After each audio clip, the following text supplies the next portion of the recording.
Beginning in a comfortable seated position, a savasana, or a child's pose, whichever is most comfortable and available to you, work to make the pose active by localizing and focusing your attention to all of the muscular systems involved with your posture.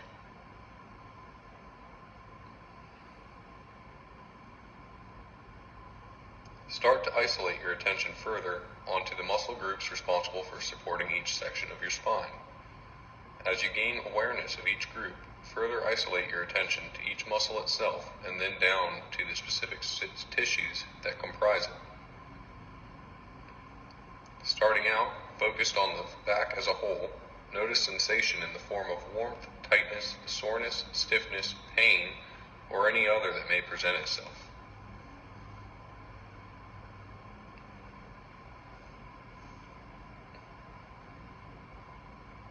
As you further localize, separate the back into its sections of lower, middle, and upper. Allow yourself to experience all of the sensations that you feel in each section. Try to look at this exercise as a gathering of data from which you will begin to explore.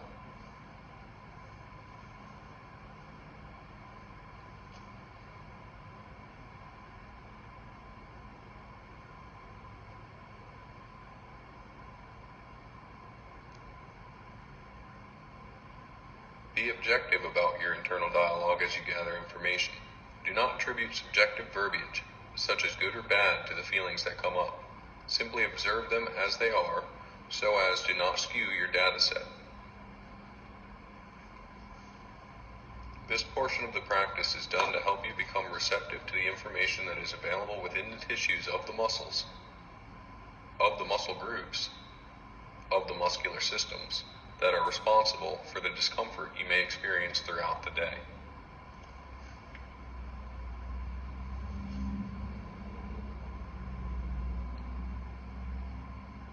Try to view pain, discomfort, soreness, and stiffness objectively as information provided by your body to tell you what areas need special attention.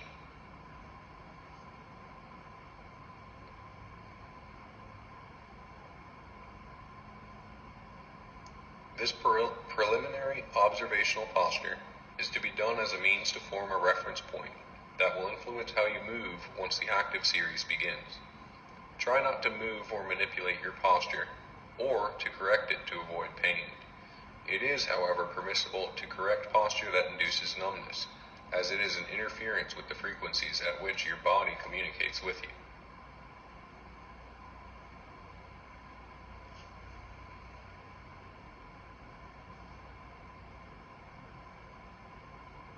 As you begin to understand and inventory the feelings that come up in each specific region of the body, move your focus slowly into your breath. Feel no need to manipulate it. Rather, allow it to flow in and out evenly at its natural autonomic rate.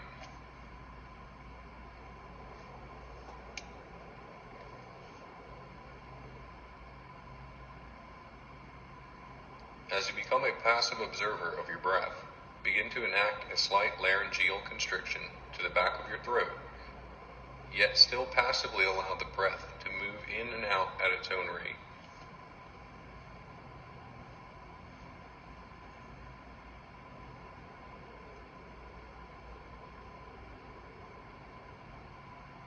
Rising from your initial observational seated posture, maintain focus on your breath.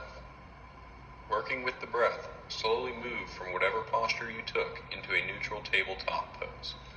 Be sure to move slowly and continue your inventory of sensations as you move to your first active posture.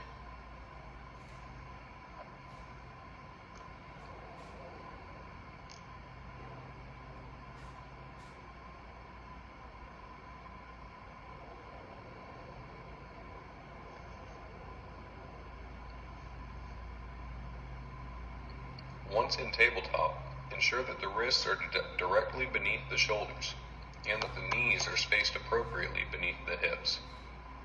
That the back is neither rounded down or up. Initially, you'll want to stay still in this posture, holding your neck neutral and with a slight emphasis on the stability muscles of your low back.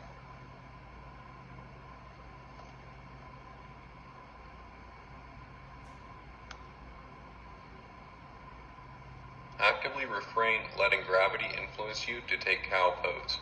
Maintain your focus on the breath, exercising that same slight constriction at the throat as you inhale and exhale.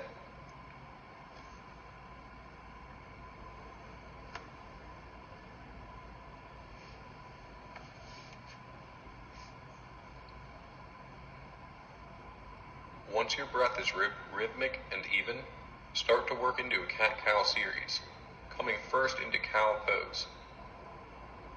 Inhale as you let your low back sag down and hips raise high. Simultaneously articulate your spine in a convex manner as your shoulders broaden and the neck rises, taking the eye gaze high. While first transitioning into the movement, be sure to move very slowly and subtly. Try not to allow the effects of gravity influence the rate at which you find this posture. Instead, utilize and activate the supportive musculature of your low back to slow your descent. Moving from cow into cat.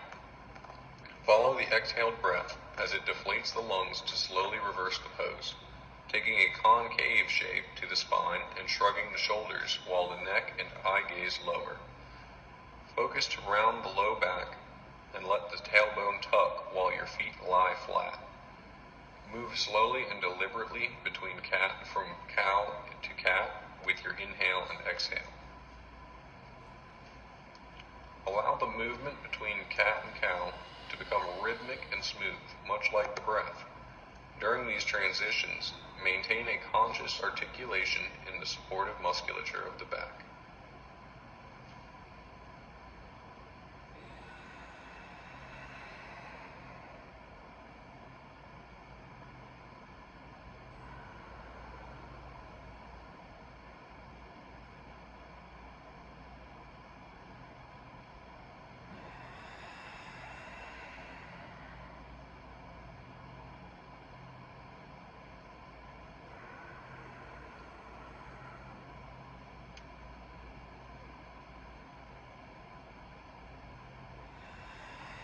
As the body and the back begin to loosen up and movement becomes more accessible, go back to your neutral tabletop. You can now bring motion to the neck. Very carefully start to roll the neck out, being vigilant not to move into pain. Rather, try to move in a way that stimulates little sensation at all. As you continue this motion repeatedly, you will notice that the neck will, if you are gentle, gain a broader range of pain-free motion. Take the next 5 to 6 rounds of breath to explore this movement.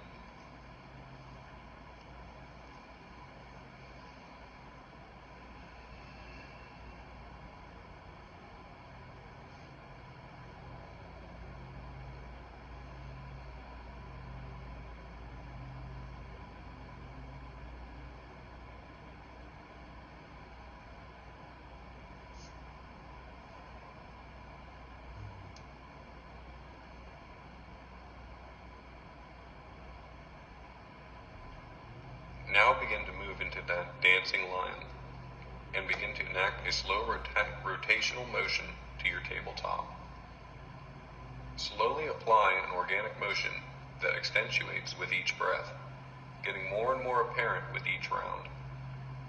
Focus your attention and movement to the areas that held sensation at the beginning of your practice and begin moving in a way that feels good as you now start to observe the sensations that come about through movement more subjectively.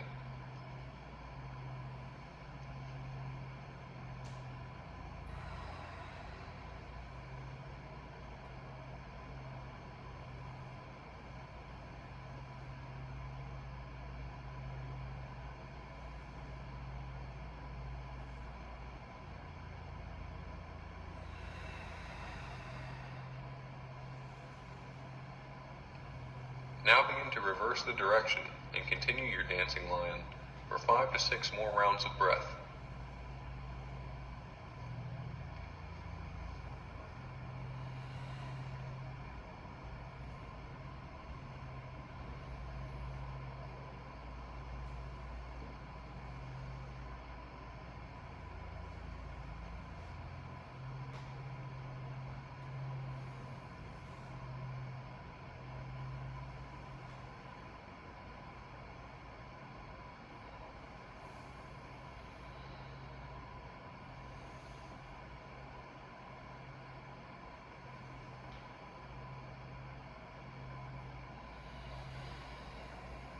Once you start to feel loose and your muscles have been thoroughly activated, move back to a seated position.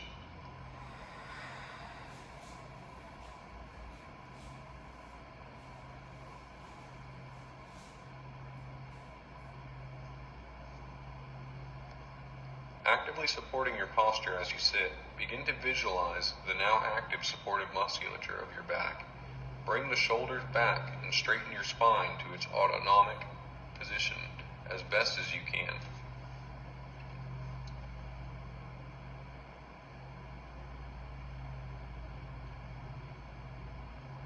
Once more, bring your focus to sensation, making an objective inventory of what you feel in each region of the body, just as you did before.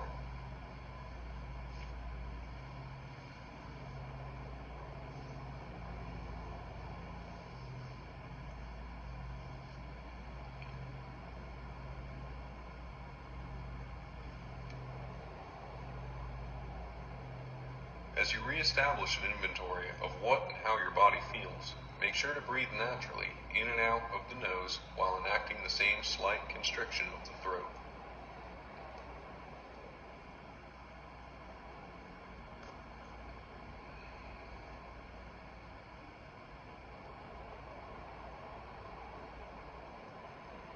Take time to really feel all of your body, especially focusing on the spine.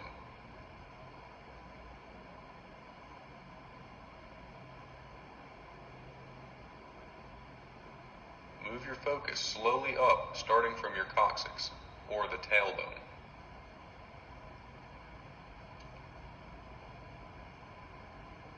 Up to the sacrum, the very low back that connects to the pelvis.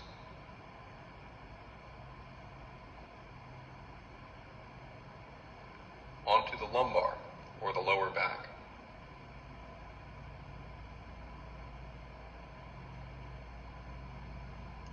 Up to the thoracic, the middle to upper portion of the spine.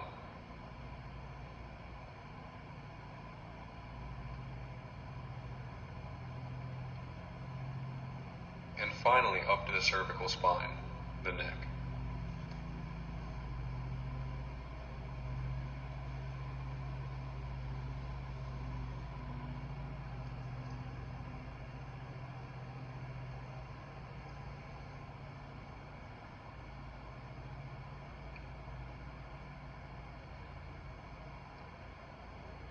Map out and experience the sensations of each section individually to see how you now feel and what areas are still begging for your attention by a sensation.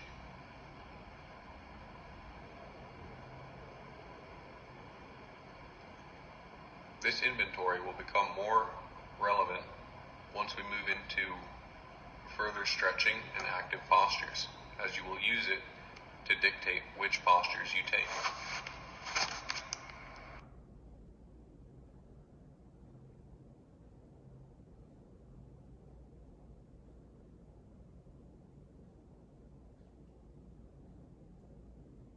Coming from your seated posture, we'll straighten the right leg, move the left foot to the outside of it. We're going to place our left hand directly behind us, almost in line with the right heel and the hip, and move the right elbow or hand, whichever is more accessible, to the outside of the left leg. So we begin to slowly look back behind us, move slowly into this posture. You want to just push that edge of sensation. Don't push into the stretch immediately. Just slowly get deeper into it. Take 3 to 4 breaths here to get deeper into the posture.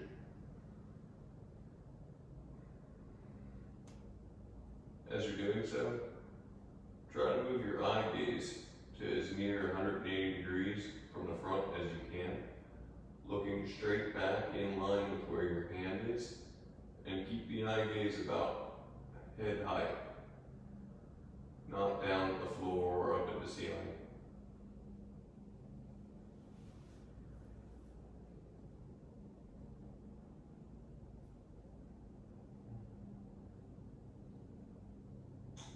From here we'll move back center to the front of the mat. We'll extend the left leg out and reverse that, bringing the right foot to the outside of the left knee, placing your right hand directly behind you, and the left elbow or hand to the outside of the knee. Slowly bring the eye gaze behind you.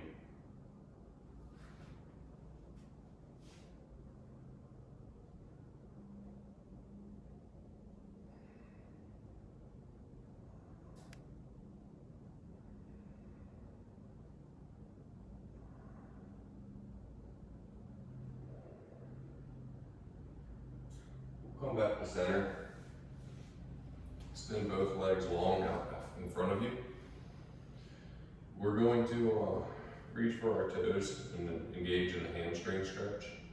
But before we do that, we want to put emphasis on holding a 90-degree angle between your back and thighs. To do so, you can use your hands to facilitate that. If your low back starts screaming at you, simply bend the knees, but keep the toes pointed up. Don't straighten them out. That will take you out of the hamstring stretch. So keep the toes pointed up, knees bent as much as they need to. Sit down on the hips and try to make a 90-degree angle with your spine perfectly perpendicular to the floor. As this becomes more accessible, you can begin to slowly straighten the legs. Just avoid any sensation in the low back. Keep your knees bent as much as needed to facilitate that.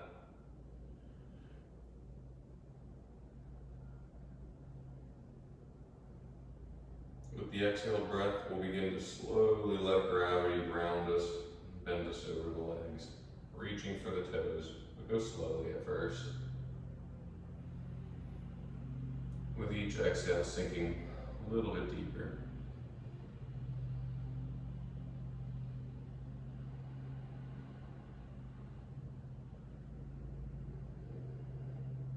Eventually, if you can, grabbing the tops of the toes, even if the knees are bent, and pulling them towards you, trying to keep the toes angled back.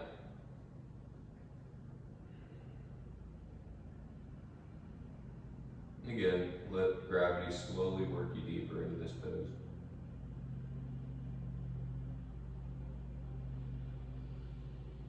I start to feel a lot of relief in my low back as I slowly sink into this stretch.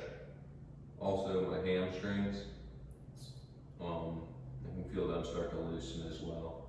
It's all about going very slow though. Don't rush into this one.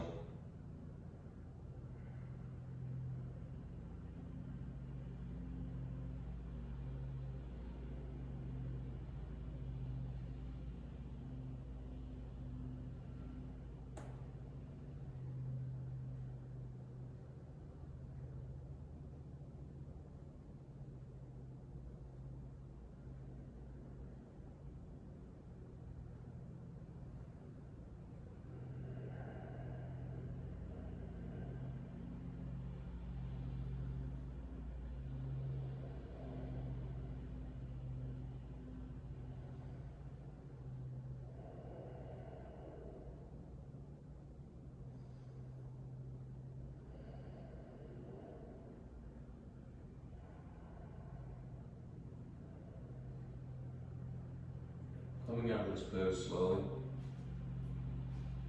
We'll go back to seated, the back upright. Trying again to maintain that 90-degree angle between the legs and the back. I find after a few rounds of breath that this becomes a lot easier. I'll just kind of sit in this posture for a moment or two, allowing my back to stabilize. We'll then lie back to Savasana.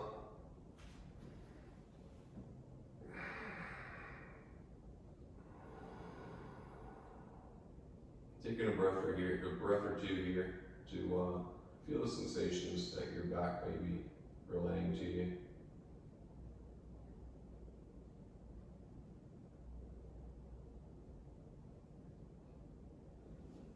Take the feet planted on the mat, and we'll slowly reverse that last stretch by rising the hips up. If you like, you could place a block beneath, or the hands beneath, the hips, or if you like the posture to be more active, just use the muscles of your legs to keep the hips off of the ground.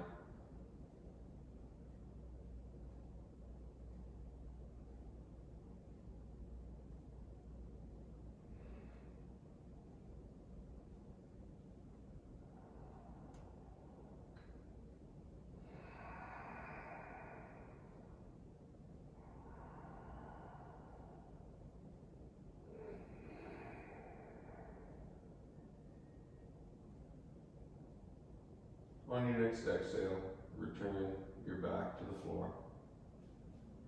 We'll extend the left leg forward, hug the right knee into chest.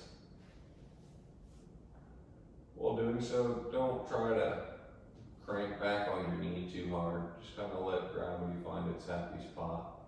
We also want to make sure that the knee doesn't splay out to find depth in this stretch. Rather, you want to keep it almost angled in towards midline. Just slowly work it back towards the chest, making sure that both sides of the hips are firmly planted on the ground and weight is evenly distributed between the two of them.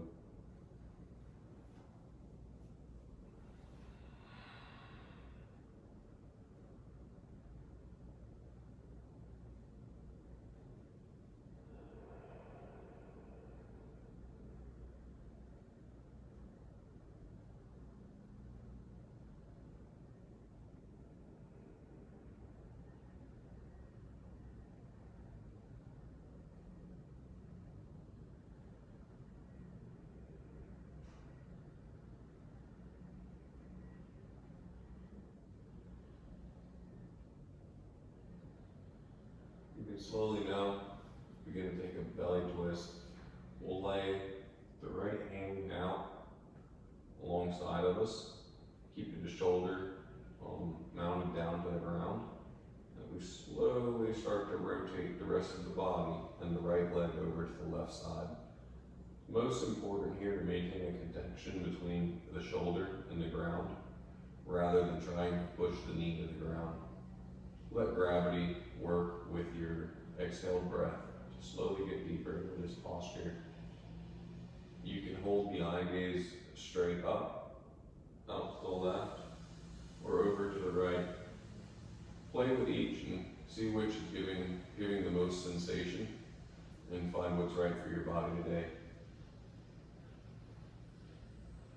For me, I find most sensation with the eye gaze over to the right, following the hand.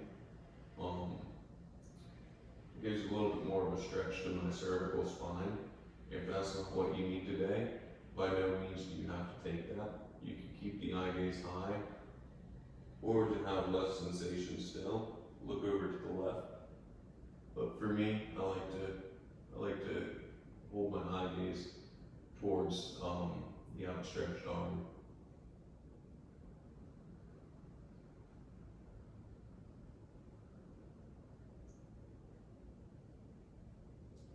From here, we'll move with the breath into a reclined pigeon pose. We'll bring the knee back to center.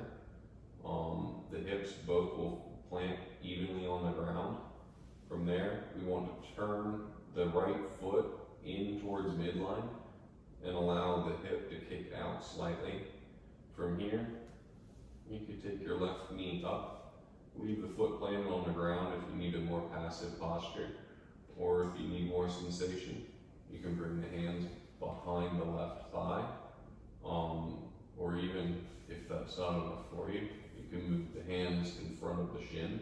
Just be sure that whatever depth of posture you take, that the hips stay planted on the ground. You don't want the back to round and the hips to come up. You will find more sensation in the muscles of the right leg there, the right quad. But it's best to keep the hips planted down so you don't cause any unintended stress to the low back.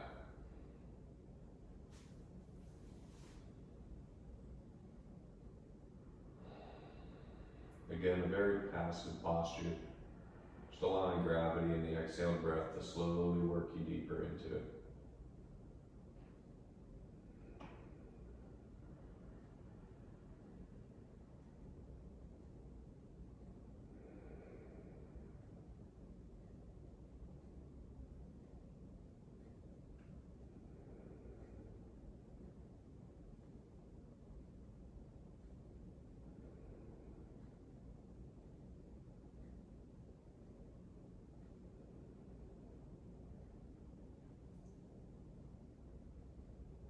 Coming out of reclined pigeon on the right side, lower the left foot down to the mat, followed by the right. From there, we'll extend the right foot forward, long, and bring the left knee into the chest. Again, with this posture, don't let the hips or the knees splay out to the side. Instead, keep it tracking slightly towards midline as you let gravity work the knee towards the chest. We want to maintain a connection that's equal between both sides of the hips onto the mat. And just slowly exhale as we get deeper into this posture.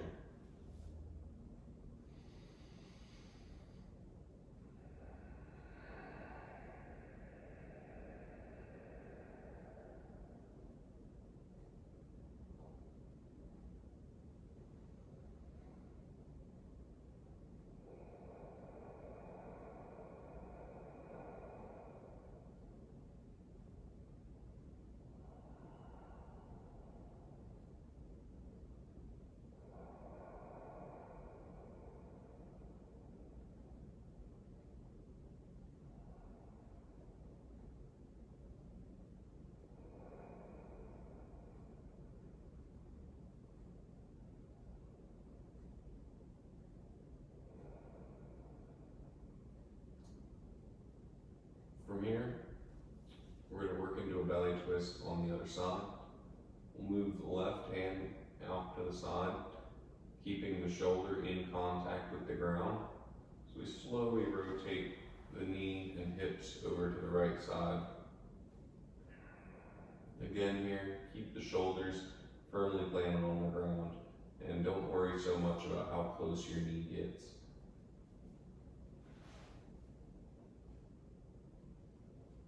Play with the eye gaze as you did on the other side to find the sensation that's most appropriate for where your body's at today.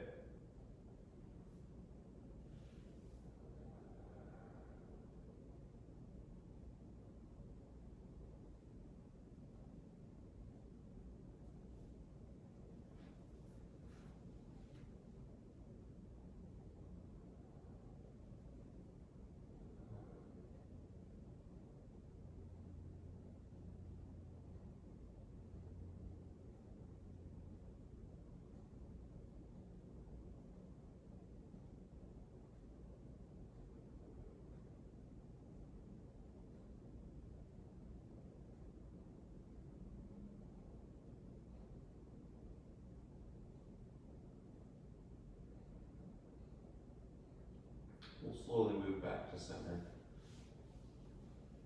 Pausing for a moment with the knee extended high to find our hips meeting evenly on the mat. We'll then splay the hip and knee out slightly to the side as we bring the left foot to right hand. And then we'll work into a reclined pigeon pose.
through a series of 90-90 stretches. To access that, we'll move the right foot back down to the mat. We'll open the left hip out to the side, forming a 90-degree angle with our knee. We'll then let our right hip sink down, forming a 90-degree angle here as well with our right leg.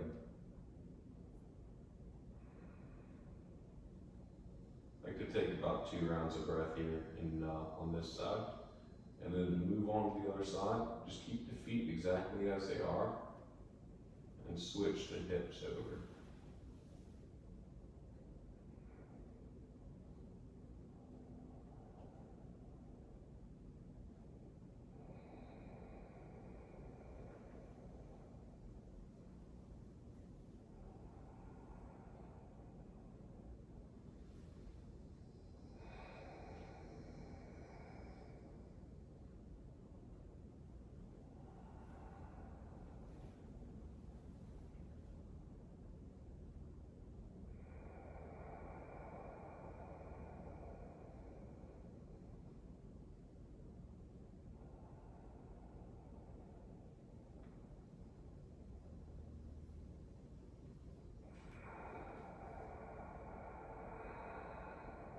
If it feels good for you, you can speed up the pace at which you rotate through these, using the exhale to rise the knees, or the inhale to rise the knees rather, and the exhale to lay them back down as we flop sides.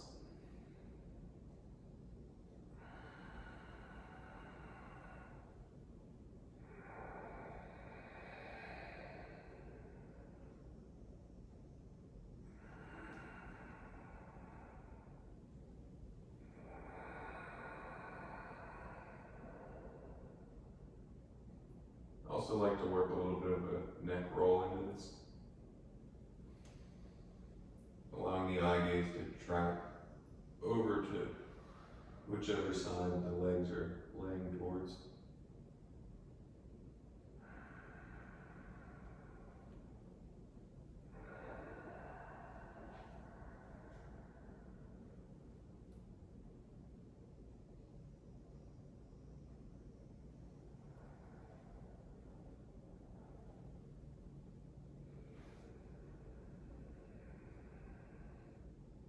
Adjust your feet as necessary to maintain that close to 90-degree angle in the knee.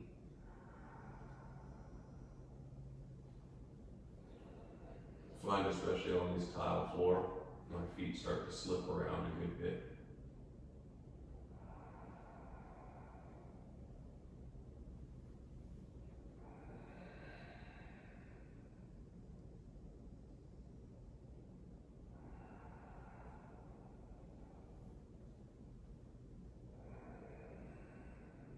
Moving from here, back to a Shavasana. We'll just lie flat for a moment or two, experience the sensations that our body has to offer.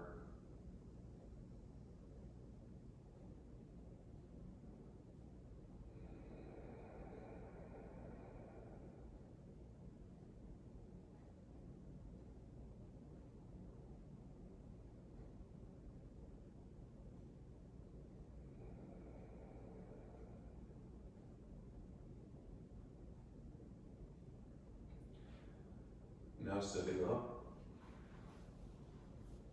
we'll take a double pigeon,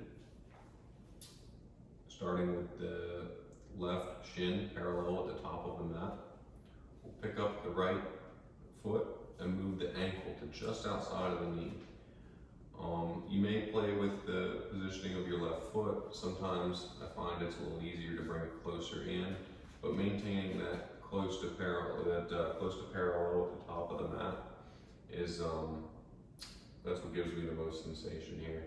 So if I need to back off, sometimes I will. Also too, you can put a block or pillow under the left knee to reduce the amount of sensation, and under the right knee as well.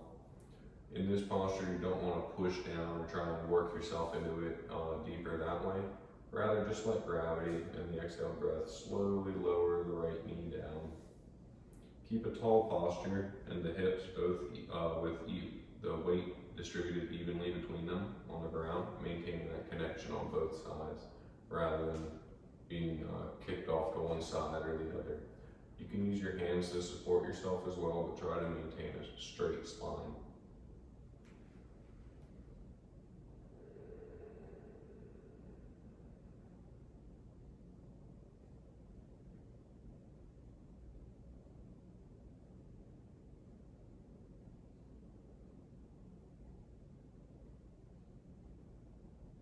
If this feels good for you, you can stay put, you can stay still, and continue to breathe into the pose.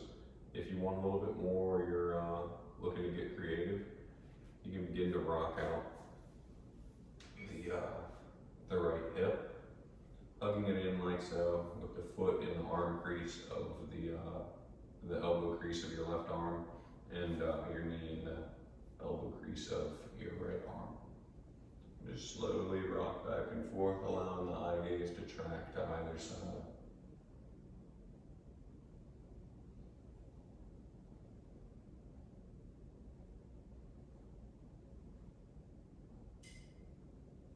If this is feeling good and not inducing too much sensation or pain, and you want to move further into a deeper expression, I like to grab the outside edge of the right foot, the blade of the foot, with my left hand. I'll then begin to work my shoulder underneath the knee, planting the hand out to the side as we slowly begin to extend the leg straight. Eye gaze can go under the left armpit, out to the side. This is a great stretch for the hamstring as well as the left side body. I like to take this pose whenever it's available to me. Slowly coming out of it, begin to round the knee back over the right shoulder. And we'll take back into that cradle position and just rock the hip out a few more times.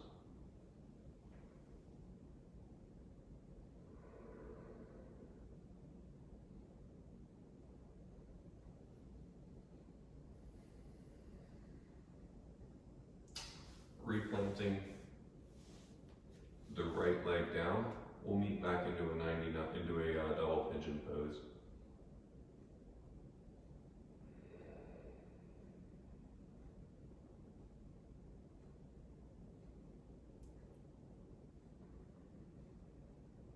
From here, we'll take pigeon pose on the right side by moving the right leg just in front of the left as you pick your hips up and lean forward onto it. We'll move the left leg back down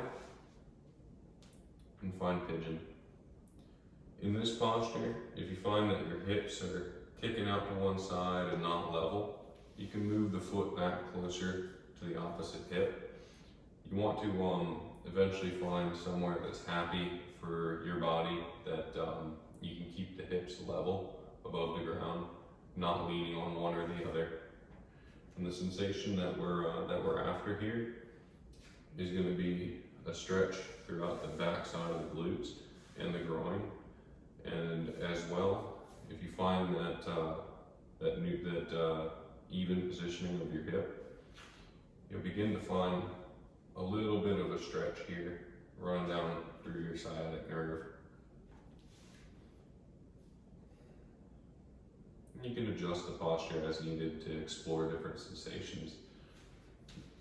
Moving the foot back closer to the top of the mat, working towards parallel, you'll find more sensation.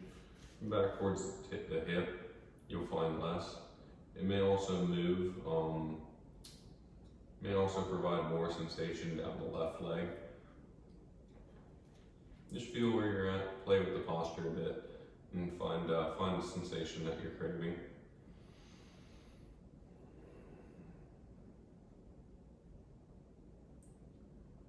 Now we'll slowly begin to work down towards our forearms, just stretching the arms out in front of us. You can also work towards a block, a stack of blocks, but the idea is to let gravity now fold you over the bent leg, finding a comfortable resting position.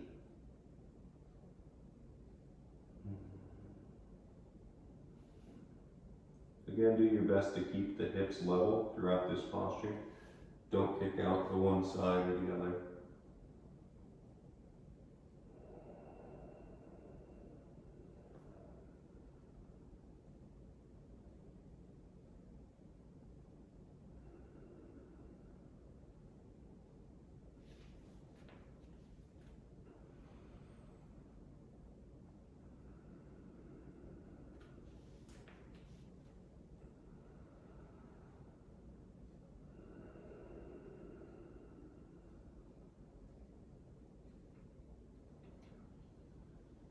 From here, if you're craving more exploration,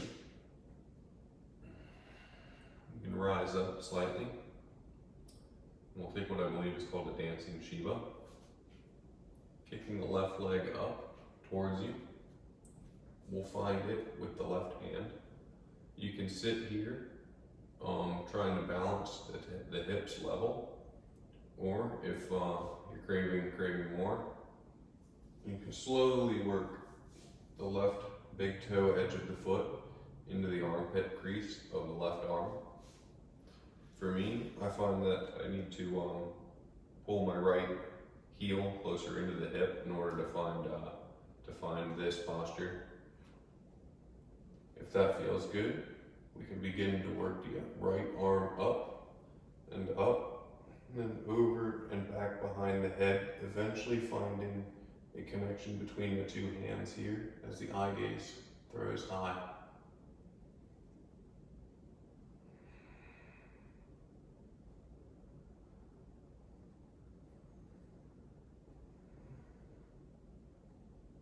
Coming out very slowly. Be sure not to let it slingshot you out. We'll reach forward and come back to that pigeon pose, sitting tall. We're going to work into a similar flow on the other side, coming from double pigeon into pigeon pose on the left. To do so, we'll just sit out onto the right hip, swing the left leg around. Catching it with the hand, we'll place the ankle directly on or just outside of the right knee, and sit back to find your right shin parallel to the top of the mat.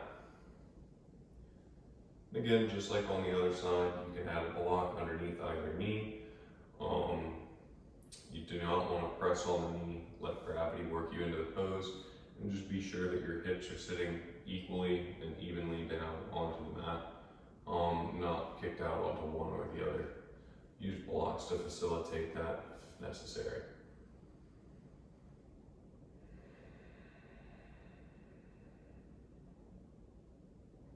Allow your exhale breath to just sink you slowly deeper into this posture.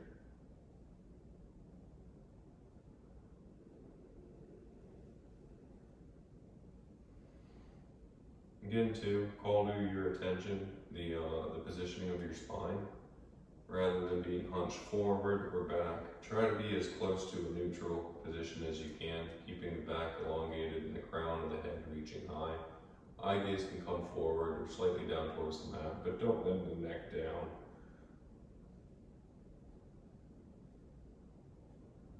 Try to keep a neutral anatomic positioning of the spine. If you need to, you can use the hands as a form of like a kickstand to hold this posture. And if that feels good, you can stay right here, slowly letting gravity work you deeper in, or you can begin to explore the pose. What I like to do is move into that cradle type motion with the left leg. I'll lift that up and find the elbow crease of my right arm into the blade edge of the foot, and then the elbow crease of the left arm into my knee on my left leg. From there, I'll slowly just begin to rock it out, allowing the eye gaze to follow. Slowly getting the motion.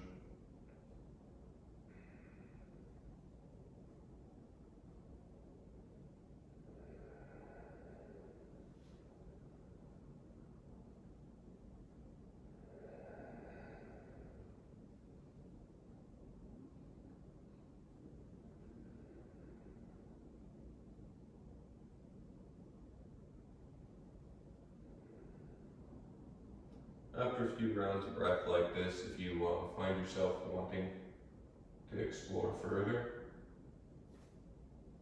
you can take the right hand to the blade edge of the left foot, slowly begin to work the knee above the left shoulder, stamping your left hand out as a form of kickstand. We'll slowly extend the left leg. Eventually the eye gaze coming underneath the armpit and out to the right side.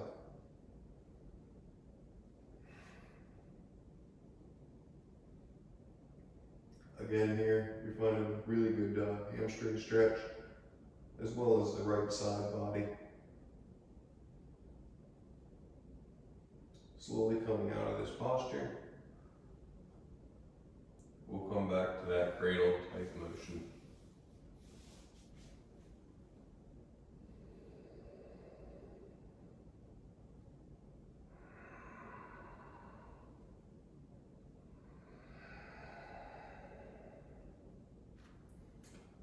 And the foot will meet the knee, back into a double pigeon pose.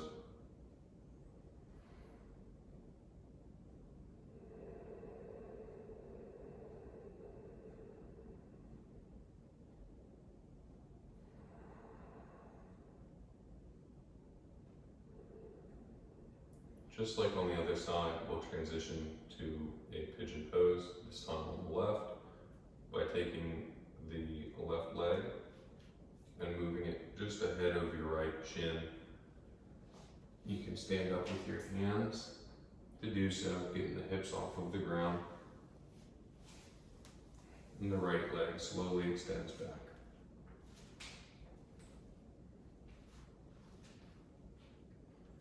Here again, we want to find first that our hips are level, not sunk out to one side or the other. So once you find the hips level, you can then begin playing with the position of the foot, finding more sensation by bringing it closer to parallel to the top of the mat, but don't allow it to move the hips. Or if you need less sensation, you can move the heel back closer to the right hip. For me, I have a lot of trouble with my low back, and particularly my sciatic nerve running down my left leg. Sometimes this can trigger that. So I'll take this side a lot more passively than I do on my right. You may find that to be the case for you. It may be quite the opposite. Feel free to explore all the sensation and gain that understanding of your body for yourself.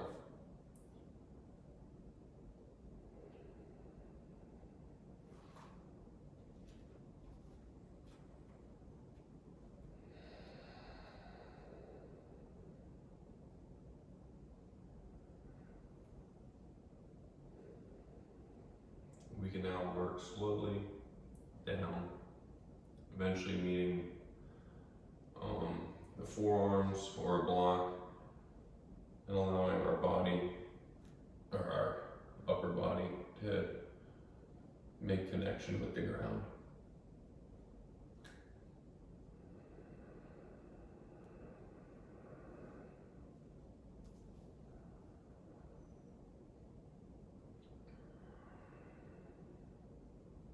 Try to hold awareness on the position of your hips as you sink over the front leg.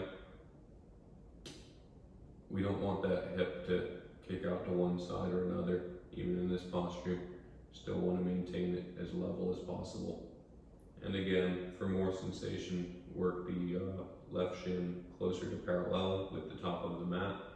And for less, you can back off the dial by bringing the heel closer to the hip.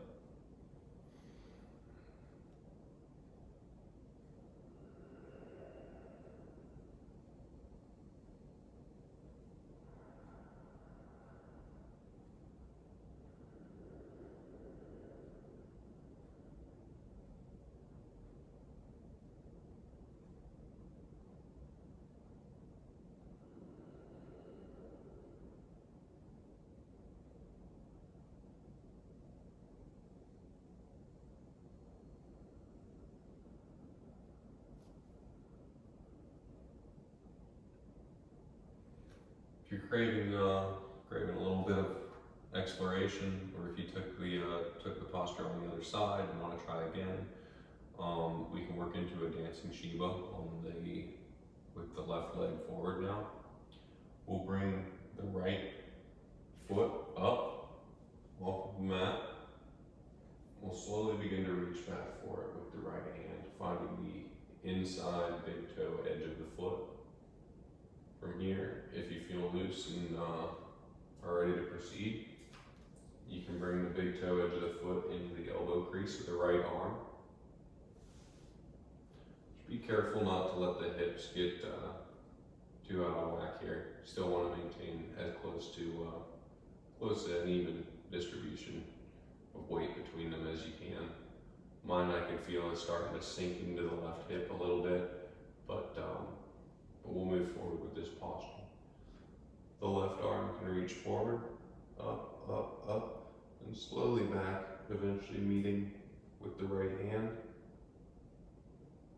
We can lean slightly forward into this stretch to get more sensation in the right quad, and the eye gaze can slowly come forward and high. Coming out of this posture very, very slowly, reach the left arm forward as the right foot slowly returns to the mat. From here, we'll come back to a double pigeon pose with the right leg on top.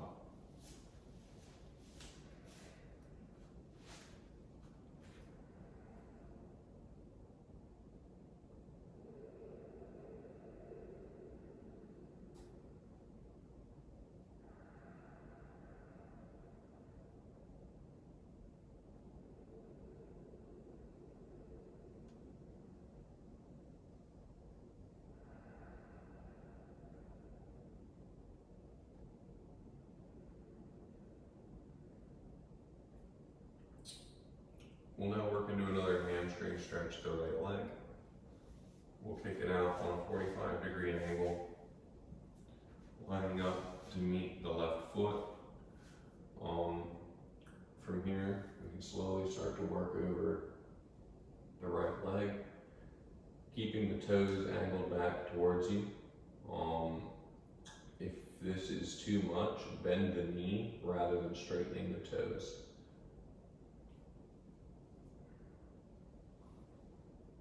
And work slowly deeper into this one, eventually letting the back round and allowing gravity to work you deeper into the posture.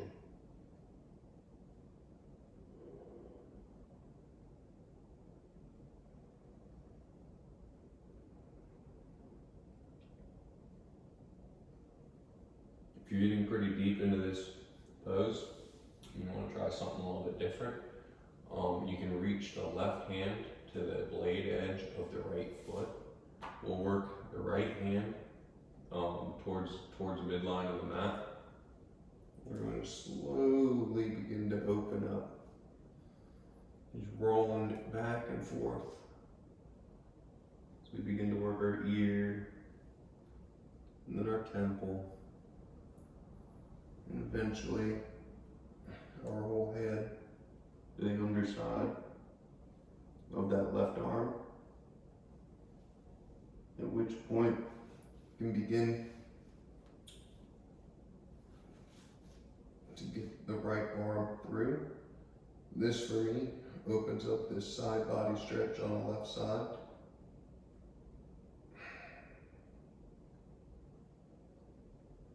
And we'll come back out.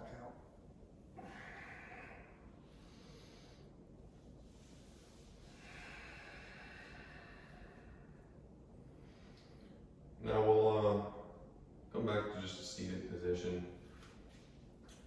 and then to a double pigeon with the left leg on top.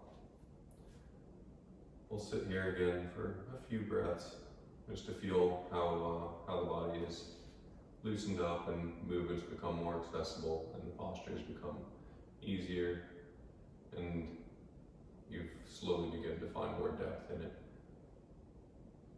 From there, we'll do the exact same hamstring stretch, but now on the left leg, kicking it out on a 45-degree angle to the left side, and pulling the right foot to meet the quad. We're gonna reach for the toes here, and again, pull them back towards you. If this is not accessible, bend the knee and keep the toes facing you rather than straightening the toes. We want this to be an intense hamstring stretch. We'll slowly begin to let gravity now fold us over the outstretched leg.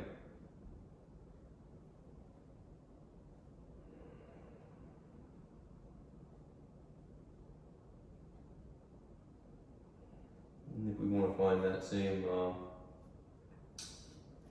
variation that we did on the right side, you can move your right hand to the blade edge side of the left foot. Slowly work the left hand towards the midline of the mat. And start to just rock back and forth. Slowly working the temple, then the ear, and the shoulder through, and the head under the right arm. Finding that intense side stretch through the right side body.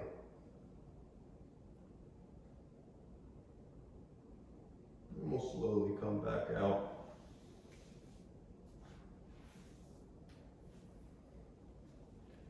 Into a seated position.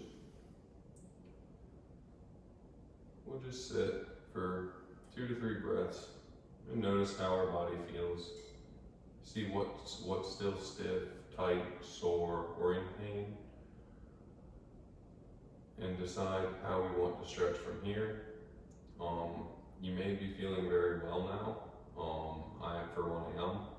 That's just about stretched out everything that I needed this morning. So I'm going to end my practice here. Feel free to continue stretching and taking different postures. I'll be taking Shavasana for a few breaths, and then that'll be the end of the class.